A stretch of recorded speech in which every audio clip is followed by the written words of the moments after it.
Ito yung natapos sila nung isang araw, yung hindi ko nabayaran at hindi ako nakapunta. Dahil may eventually. Ayan. Oh. Pinapinishin ko lang ito. Manipis lang naman kasi na ano ito, nagpupugpug. Kabilaan. Ganda na. Pa-deliver din pala ako bahog kasi ito na lang ang bahog sa taas. Tapos ito, pinaputulan. Ayan, pinaputulan masyadong mataas. Okay na siya.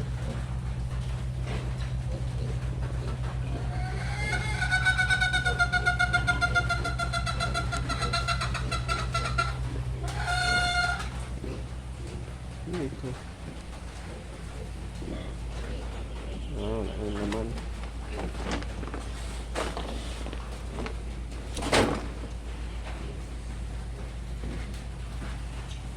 Tapos na. Finish na talaga ito. Yun na lang ang gagawin.